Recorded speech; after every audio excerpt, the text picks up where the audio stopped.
Xavier's എന്ന് പറയും. അത് വളരെ കറക്റ്റാണ് കേട്ടോ. സേവേഴ്സ് എന്ന് പറഞ്ഞാൽ സൈലൻറ്റ്. എഴുന്നേറ്റോടെ നന്ദി പറഞ്ഞ ശേഷം കുറച്ച് നേരം സൈലൻ്റ് ആയിട്ടിരിക്കുക. നമ്മുടെ ശ്വാസത്തെ ശ്രദ്ധിച്ചിരിക്കുക. നടക്കുന്ന കാര്യമല്ല എളുപ്പത്തിന്, പക്ഷേ എങ്കിലും സൈലൻ്റ്, ഉറങ്ങിപ്പോകരുത്, സൈലൻ്റ് ആയിട്ടിരിക്കുക. പുറത്തേക്ക് ഇറങ്ങാൻ പറ്റാത്ത ആളുകളാണെങ്കിൽ ജനൽ തുറന്നിട്ട് പ്രപഞ്ചത്തിനെ കണ്ടിട്ട് ആ പ്രപഞ്ചത്തിൽ നോക്കി താങ്ക് യു പറയണം. Thank you universe. പ്രപഞ്ചം നല്ല പ്രപഞ്ചമായിരിക്കും. ആ യൂണിവേഴ്സ് താങ്ക് യു പറയണം. അതിനുശേഷം മാത്രമേ അടുക്കളയിൽ കയറാവൂ. ഇതിനൊക്കെ അധികം സമയമൊന്നും വേണ്ട, 10 മിനിറ്റ് മതി, അല്ലെങ്കിൽ 5 മിനിറ്റ് കൂടി ചെയ്യാതൊക്കെ. നമ്മുടെ മൂലാധാരത്തിൻ്റെ ദേവനാണ് വിനായകൻ. ആദ്യം തന്നെ ഗുരുക്കന്മാർ, മാതാപിതാ ഗുരു ദൈവം, ഇവരെയൊക്കെ പ്രാർത്ഥിച്ച് വിനായകരേന്ന് പ്രാർത്ഥിക്കണം. വിനായകരെ പ്രാർത്ഥിച്ച ശേഷം നമ്മൾ ലക്ഷ്മിയുടെ മന്ത്രങ്ങളോ അല്ലെങ്കിൽ ചെറിയ ചെറിയ ഓം ശ്രീ മഹാലക്ഷ്മി നമാന്നോ അല്ലെങ്കിൽ കുബേരായം എന്തെങ്കിലുമൊക്കെ ചെല്ലാം. നമുക്കിഷ്ടമുള്ളത് ചെയ്യും. ഇഷ്ടമുള്ള ദേവനെ പ്രാർത്ഥിക്കാം.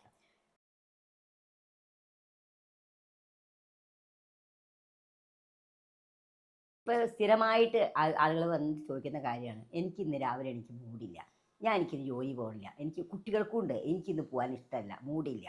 ഈ മൂടെന്നുള്ള സംഭവം എന്താണ്? മൂട് എന്ന് പറയുന്നത് അതെന്താണെന്ന് നോക്കാം. മൂടിനെ ഉണ്ടാക്കുന്നതും ഇല്ലാതാക്കുന്നതും നമ്മൾ സ്വയം തന്നെയാണ്. നമ്മളാണ് മൂട് ഇല്ലാതാക്കുന്നതും ഉണ്ടാക്കുന്നത്. രാവിലെ എഴുന്നേറ്റാൽ, ഇപ്പോൾ ന്യൂക്ലിയർ ഫാമിലിയാണ്, അച്ഛനമ്മ 2 കുട്ടികൾ, വേറെ ആരും ഉണ്ടാവില്ല.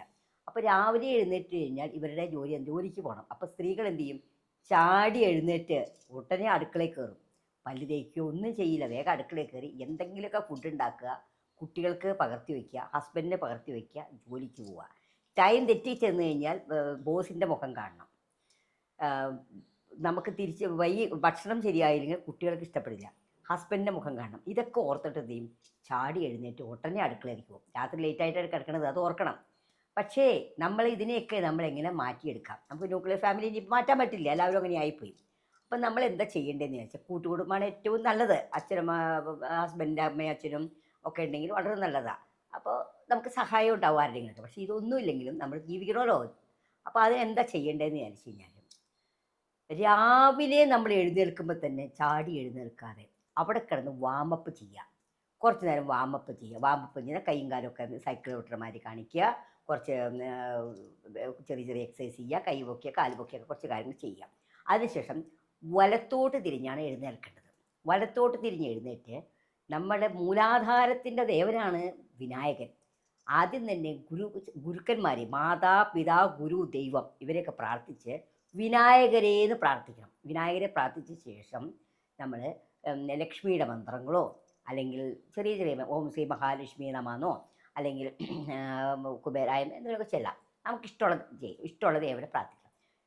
എന്നിട്ട് എഴുന്നേറ്റിരുന്നു താങ്ക് യു യൂണിവേഴ്സ്. കാരണം നമ്മൾ പൂർണ്ണ ആരോഗ്യത്തോടെ എഴുന്നേറ്റിരുന്നു. നമ്മൾ എണീക്കുന്ന യാതൊരു ഉറപ്പില്ല. രാത്രി കിടക്കുമ്പോൾ എത്രയോ പേര് ഉറക്കത്തിൽ മരിച്ചു പോകുന്നുണ്ട്, ഇല്ലേ? തളർന്നു പോകുന്നുണ്ട്. ഉറക്കത്തിനാണ് ഈ അസുഖങ്ങൾക്ക് ധാരാളമായിട്ട് വരുന്നത്. അപ്പം നമ്മൾ എന്ത് ചെയ്യും? നമ്മൾ രാവിലെ എഴുന്നേൽക്കുമ്പോൾ താങ്ക് യു യൂണിവേഴ്സ്. അത് നോർത്തിലേക്ക് ഫേസ് ചെയ്ത് പറയുകയാണെങ്കിൽ വളരെ നന്നായിരിക്കും. നോർത്തിലേക്ക് അത് നോക്കിയിട്ട് പറയുക, എന്താ പറയുക? താങ്ക് യു യൂണിവേഴ്സ്, ഞാൻ എഴുന്നേറ്റതിന് നന്ദി, ഞാൻ പൂർണ്ണ ആരോഗ്യത്തോടെ എഴുന്നേറ്റ് നന്ദി, എൻ്റെ കൈകൾക്ക് ശക്തി ഉണ്ടായതിന് നന്ദി, കണ്ണുകൾക്ക് ശക്തി ഉണ്ടായതിന് നന്ദി, എൻ്റെ മനസ്സ് ഓക്കെ ആയതിന് നന്ദി. ഇതിന് നന്ദി പറഞ്ഞ ശേഷം, ശരിക്കും പറഞ്ഞാൽ 100 പ്രാവശ്യം നന്ദി പറഞ്ഞാൽ പറയുക, ഒന്നെങ്കിലും ഒരു 5 പ്രാവശ്യമെങ്കിലും പറയാം. നന്ദിയൊക്കെ പറഞ്ഞ ശേഷം അടുക്കളയിലെ കാര്യങ്ങളോ ഓഫീസിലെ കാര്യങ്ങളോ ചിന്തിക്കാതെ ഫോണിൻ്റെ മാറ്റി വയ്ക്കുക. ഫോൺ ഒരു അരമണിക്കൂർ നേരത്തേക്ക് എടുക്കുകയേ വേണ്ട. ഫോണിൽ എന്തോ ആയിക്കോട്ടെ. അലാറം അടിക്കുമ്പോൾ തന്നെ എഴുന്നേൽക്കാൻ ശ്രമിക്കുക. നമ്മളൊരു അലാറം സെറ്റ് ചെയ്ത് കഴിഞ്ഞാൽ അത് ഓഫ് ചെയ്തിട്ട് കിടക്കരുത്. അലാറം അടിക്കുമ്പോൾ തന്നെ എഴുന്നേറ്റ് വാമപ്പ് ചെയ്ത് എഴുന്നേറ്റ് വലത്തോട്ട് തിരിഞ്ഞ് എഴുന്നേറ്റ് നമുക്കിഷ്ട ദേവൻ, ഇഷ്ടം ഏതായാലും ശരി, അധികം താങ്ക് യു യൂണിവേഴ്സ്. യൂണിവേഴ്സ് എല്ലാവർക്കും ഒരുപോലെയാണ്. ഇപ്പോഴാണല്ലോ ഈ മതവും ജാതിയൊക്കെ വന്നത്. പക്ഷെ പണ്ട് പ്രപഞ്ചം മാത്രമേ ഉള്ളൂ. ഈ പഞ്ചഭൂതങ്ങളാൽ നിർമ്മിക്കപ്പെട്ടാണ് നമ്മളും ഭൂമിയും എല്ലാം. അപ്പോൾ ഈ പഞ്ചഭൂതങ്ങളെയാണ് നമ്മൾ പ്രാർത്ഥിക്കുന്നത്. നമ്മൾ എന്ത് ചെയ്യണം? താങ്ക് യു യൂണിവേഴ്സ്, ഞാനിത് പൂർണ്ണ ആരോഗ്യത്തോടെ എഴുന്നേറ്റതിന് നന്ദി, പൂർണ്ണ നല്ലൊരു മനസ്സ് തന്നതിന് നന്ദി, എനിക്ക് കിട്ടിയ സൗഭാഗ്യങ്ങൾക്ക് നന്ദി, വരാൻ പോകുന്നതിനും പറയണം. ഇപ്പോൾ ജോലിക്ക് ശ്രമിക്കുന്നവരാണ് ഈ പറയണം, എനിക്ക് ഏത് ജോലിയാണ് ആ ഇന്ന ജോലി എനിക്ക് ലഭിച്ചതിന് നന്ദി. സേവേഴ്സ് എന്ന് പറയും. അത് വളരെ കറക്റ്റാണ് കേട്ടോ. സേവേഴ്സ് എന്ന് പറഞ്ഞാൽ സൈലൻറ്റ്. എഴുന്നേറ്റോടെ നന്ദി പറഞ്ഞ ശേഷം കുറച്ച് നേരം സൈലൻ്റ് ആയിട്ടിരിക്കുക. നമ്മുടെ ശ്വാസത്തെ ശ്രദ്ധിച്ചിരിക്കുക. നടക്കുന്ന കാര്യമല്ല എളുപ്പത്തിന്, പക്ഷേ എങ്കിലും സൈലൻ്റ്, ഉറങ്ങിപ്പോകരുത്, സൈലൻ്റ് ആയിട്ടിരിക്കുക. അതിനുശേഷം എസ് ഫോർ സൈലൻറ്റ്. അത് കഴിഞ്ഞ് അഫർമേഷൻ പറയാം. നമ്മുടെ ആഗ്രഹം എന്താണ്? ഇപ്പം ജോലി സ്ഥലത്താണെങ്കിൽ പ്രമോഷൻ കിട്ടണം, ഇന്ന് ശാന്തമായിരിക്കണം. ബിസിനസ്സുകാർക്കാണെങ്കിൽ ഇന്ന് എനിക്ക് ഇത്ര രൂപ ലാഭം കിട്ടണം, ബിസിനസ് ഇത്ര വരുമാനം ഉണ്ടാവണം. അങ്ങനെ എല്ലാവർക്കും ഓരോരോ ആഗ്രഹങ്ങളുണ്ടാവും. ആ ആഗ്രഹങ്ങൾ നമ്മൾ പറയുക. നമ്മൾ 3 പ്രാവശ്യം ഉറക്കെ പറയുക. അതിനുശേഷം അത് കിട്ടിയതായിട്ട് നമ്മൾ ചിന്തിക്കുക, മാനിഫെസ്റ്റ് ചെയ്യുക.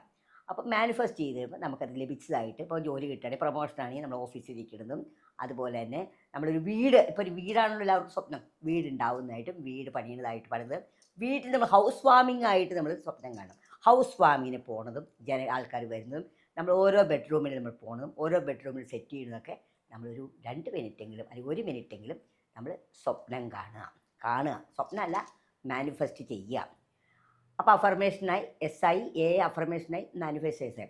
എന്നിട്ട് ദിനം വി ഫോർ വിഷ്വലൈസേഷൻ, അതാണ് മാനിഫെസ്റ്റേഷൻ. അത് കഴിഞ്ഞു. അതിനുശേഷം നമ്മൾ ശരീരത്തിന് എക്സസൈസ് ചെയ്യണം. പഴയ കാലത്ത് അമ്മിപ്പിള്ളയെ കണ്ടിരണം, ഇന്ന് അടുക്കൊക്കെ തേഞ്ഞിരിക്കും. എന്താ അതുപോലെ നമ്മുടെ ശരീരത്തിനും നമ്മളെപ്പോഴും യോഗയായിട്ടോ എക്സസൈസ് ചെയ്യോ ഒന്നുമില്ലെങ്കിൽ നടക്കുക, ചെരുപ്പിടാതെ മണ്ണിൽ കൂടി നടക്കുക. കുറച്ച് നേരം നടക്കുക, ഉപ്പൂറ്റി പൊക്കി നടക്കുക, കാൽപാദങ്ങൾ പൊക്കി നടക്കുക, അങ്ങനെയൊക്കെ വീഴരുത്, അങ്ങനെയൊക്കെ നടക്കാം. പിന്നെ ഇരുന്നു കൊണ്ട് സൈക്കിൾ ഓട്ടുക, കൈകൾക്ക് എക്സസൈസ് ചെയ്യുക. അതെല്ലാം ചെയ്ത ശേഷം നമ്മൾ 2 കൈയും ചുരുട്ടി പിടിച്ചിട്ട് ശ്വാസത്തിന് എടുക്കുക. ശ്വാസം എടുക്കും, 2 കൈയും മുറുക്കി പിടിക്കുക. ഓരോ വിരലുകൾക്കും, ഞാൻ പറഞ്ഞത് നേരത്തെ, ഓരോ വിരലുകൾക്കും ഓരോ അവയവമായിട്ട് ബന്ധമുണ്ട്. ഈ ചെറുവിരലിന് ഹാർട്ടായിട്ടുണ്ട്. അങ്ങനെ ആ കൈകൾ രണ്ടും ചുരുട്ടി പിടിച്ച ശേഷം നമ്മൾ ശ്വാസം എടുത്ത് ഒരു 2 സെക്കൻഡ് നമ്മൾ ഹോൾഡ് ചെയ്ത് പിടിക്കുക. അതിനുശേഷം നമ്മൾ പതുക്കെ വിടുമ്പോൾ കൈകൾ ഇങ്ങനെ വിടർത്തി വരിക. അങ്ങനെ ഒരു 5 പ്രാവശ്യം അല്ലെങ്കിൽ 10 പ്രാവശ്യം ചെയ്യുമ്പോൾ നമ്മൾ ഓക്കെ ആയി, നമുക്കിൻ്റെ പ്രശ്നമില്ല. പിന്നെ താഴേക്ക് നമ്മൾ എഴുന്നേറ്റിരുന്ന് കഴിയുമ്പോൾ കാലുകൾ നിലത്ത് കുത്തി വലത്തെ കാൽ നിലത്ത് കുത്തി നമ്മൾ പ്രാർത്ഥിക്കുക. ആരോട് പ്രാർത്ഥിക്കുമ്പോൾ ഇഷ്ടദേവരെ പ്രാർത്ഥിക്കുക. ഇന്നത്തെ സൗഭാഗ്യം, ഇന്നെനിക്ക് വിചാരിച്ചത് നടന്നതിന് നന്ദി, നടന്നിട്ടില്ല നടന്നതിന് നന്ദി. ഇപ്പോൾ നമ്മളൊരു വലിയ റെസ്റ്റോറൻറ്റിൽ പോയി കഴിക്കാം. അപ്പോൾ നമ്മൾ ഓർഡർ ചെയ്തു, സാധനങ്ങൾക്ക് വേണമെന്ന് പറഞ്ഞു. ശരി, ഓക്കെ. അവിടെ എത്ര നേരം ഇരുന്നാലേ കിട്ടുക? വെയിറ്റ് ചെയ്താലേ കിട്ടുള്ളൂ, ഒരുപാട് നേരം വെയിറ്റ് ചെയ്യണം എന്ന് പറഞ്ഞ മാതിരി നമ്മൾ പ്രപഞ്ചത്തിന് വിട്ടുകൊടുക്കുകയാണ് നമ്മുടെ ആഗ്രഹങ്ങൾ. അപ്പോൾ പ്രപഞ്ചം എന്തിനും അതിനെ നമുക്ക് ആക്കിത്തരും, നമ്മൾ ഓക്കെ ആക്കിത്തരും. അപ്പോൾ എന്ത് ചെയ്യണം? എനിക്ക് ലഭിച്ച എല്ലാ സൗഭാഗ്യങ്ങൾക്കും നന്ദി. എന്താണോ നമ്മുടെ ആഗ്രഹം, വിവാഹമാണെങ്കിൽ നല്ലൊരു ഭർത്താവിന് ലഭിച്ചതിന് നന്ദി, അല്ലെങ്കിൽ നല്ലൊരു കുടുംബജീവിതം ജനിച്ചത് നന്ദി, കുട്ടികളാണെങ്കിൽ എനിക്ക് സൽപുത്രന്മാരാണെങ്കിൽ എനിക്ക് നല്ല കുട്ടികൾ ജനിച്ചതിന് നന്ദി. ഇങ്ങനെ നന്ദിയൊക്കെ പറയും. എന്താണോ നമ്മുടെ ആഗ്രഹം അത് ഒരു പറഞ്ഞ ശേഷം നമ്മൾ പതുക്കെ എഴുന്നേറ്റ് പല്ല് തേച്ച ശേഷം മാത്രമേ അടുക്കളയിൽ കയറാവൂ. പല്ല് തേച്ച് മുഖം കഴുകി കണ്ണാടി നോക്കി നമുക്ക് പറയാം. കണ്ണാടി നോക്കി പറയാം, I am healthy, wealthy and lucky. ഇത് 3ഉം വേണം. ഹെൽത്ത് വേണം, വെൽത്ത് വേണം, ലക്കും വേണം. ഹെൽത്തിനായി മാത്രം പോരാ, വെൽത്ത് വേണം. വെൽത്തിനായി മാത്രം പോരാ, ലക്ക് വേണം. അത് അനുഭവിക്കാനുള്ള യോഗം വേണം. അപ്പോൾ ഈ വാക്കുകൾ ഒരു 11 പ്രാവശ്യം പറഞ്ഞ ശേഷം പല്ല് തേച്ച് മുഖം കഴുകി 11 പ്രാവശ്യം നമ്മൾ പുറത്തേക്ക് ഇറങ്ങി പ്രപഞ്ചത്തിനെ കാണുക. പുറത്തേക്ക് ഇറങ്ങാൻ പറ്റാത്ത ആളുകളാണെങ്കിൽ ജനൽ തുറന്നിട്ട് പ്രപഞ്ചത്തിനെ കണ്ടിട്ട് ആ പ്രപഞ്ചത്തിൽ നോക്കി താങ്ക് യു പറയണം. Thank you universe. പ്രപഞ്ചം നല്ല പ്രപഞ്ചമായിരിക്കും. ആ യൂണിവേഴ്സ് താങ്ക് യു പറയണം. അതിനുശേഷം മാത്രമേ അടുക്കളയിൽ കയറാവൂ. ഇതിനൊക്കെ അധികം സമയമൊന്നും വേണം, 10 മിനിറ്റ് മതി, അല്ലെങ്കിൽ 5 മിനിറ്റ് കൂടി ചെയ്യാതൊക്കെ.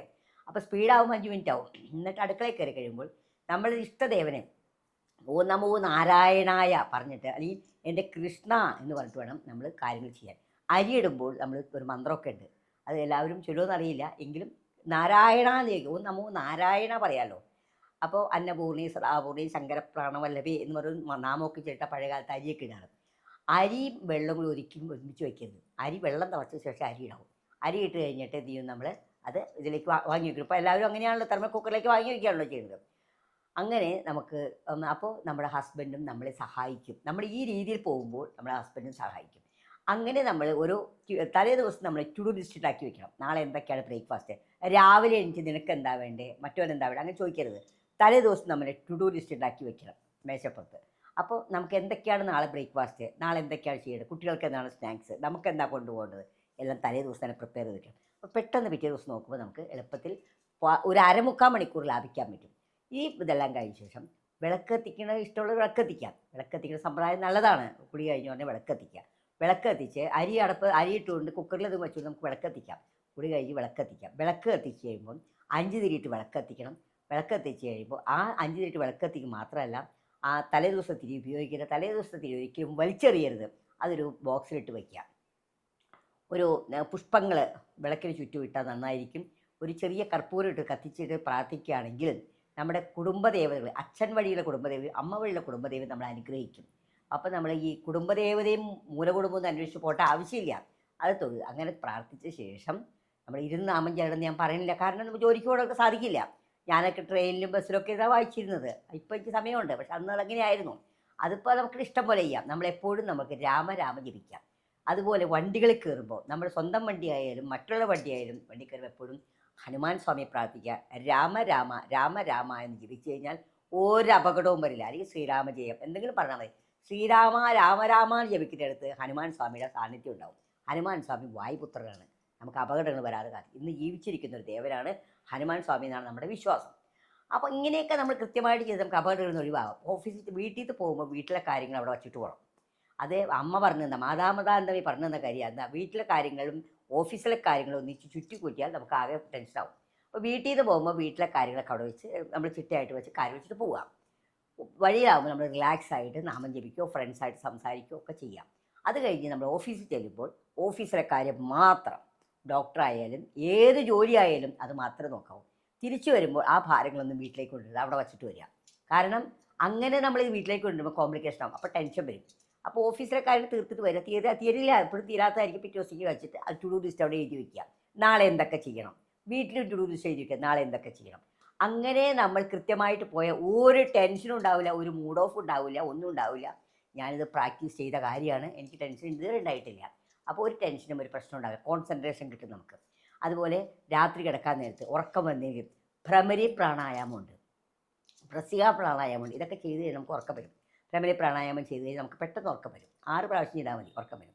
അപ്പോൾ അങ്ങനെ അറിയാൻ പാടില്ലാത്ത എന്ത് ചെയ്യണം, നമ്മൾ ചിന്തിക്കുക, മനസ്സിനെ ശാന്തമാക്കിയിട്ട് നമ്മൾ മെഡിറ്റേഷൻ ചെയ്യുക. വെറുതെ ഇരുന്നാൽ മതി, ശൂന്യമായിട്ട് ഇത് നമ്മുടെ ശ്വാസത്തെ മാത്രം ശ്രദ്ധിച്ച് ഇരുന്ന് കഴിഞ്ഞാൽ നമുക്ക് കുറേ നേരം കിട്ടും. അല്ലെങ്കിൽ നമ്മൾ കൈകൾ ചുരുട്ടി പിടിച്ചിട്ട് ശ്വാസം എടുത്ത് പുറത്തേക്ക് വിട്ടാൽ നമുക്ക് ഉറക്കം വരും.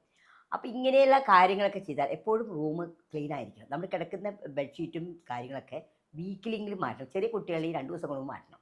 അതൊക്കെ മാറ്റി ഫ്രഷ് ആയിരിക്കണം. നമ്മൾ കിടക്കാൻ വേണ്ട ഫ്രഷ് ആയിട്ടാണ്. വീട്ടിലേക്ക് വരിക എന്ന് പറഞ്ഞാൽ എന്താണ്, നമുക്കൊന്ന് റെസ്റ്റ് എടുക്കാനാണ്. അപ്പോൾ അവിടെ പോസിറ്റീവ് ഇല്ലെങ്കിൽ നമ്മൾ എന്ത് ചെയ്യും, നമുക്ക് ബുദ്ധിമുട്ടല്ലേ. പിന്നെ അങ്ങനെ എന്തെങ്കിലും ബുദ്ധിമുട്ട് വരികയാണെങ്കിൽ ഗ്ലാസ് ബൗളിൽ കല്ലുപ്പ് വെച്ച് നമ്മൾ കിടക്കുന്നതിൻ്റെ ആ കട്ടിലിൻ്റെ കാൽഭാഗത്ത് വെച്ചാൽ മതി. അപ്പോൾ ഈ നെഗറ്റീവൊക്കെ പോകും. പിന്നെയും നമുക്ക് ഉറക്കം വരുന്നില്ലെങ്കിലോ വെൺകടുകുന്ന സാധനം വാങ്ങിക്കും, അത് വെള്ളത്തുള്ളി കിഴി കെട്ടി പില്ലോയുടെ അടിയിൽ വെച്ചാൽ മതി. ഇതൊക്കെ ചെയ്തിട്ട് ഉറക്കം വരാത്ത ആൾക്കാരില്ല. ഉറക്കം വരും, സ്ലീപ്പിംഗ് പിൽസ് വരും, അവോയ്ഡ് ചെയ്ത ആൾക്കാരുണ്ട് ഇതുകൊണ്ട്. അപ്പോൾ അങ്ങനെ ഇതൊക്കെ ചെയ്ത് നമ്മൾ ചിട്ടയ്ക്ക് പോയാൽ നമുക്ക് ഒരു ടെൻഷനും ഇല്ല. അപ്പോൾ ഇങ്ങനെയുള്ള കാര്യങ്ങൾ മുന്നോട്ട് പോയാൽ ഒരു മനുഷ്യനും ഒരിക്കലും ഒരു മൂഡ് ഓഫ് ഉണ്ടാവില്ല എന്ന് ഞാൻ പറഞ്ഞു. നന്ദി, നമസ്കാരം.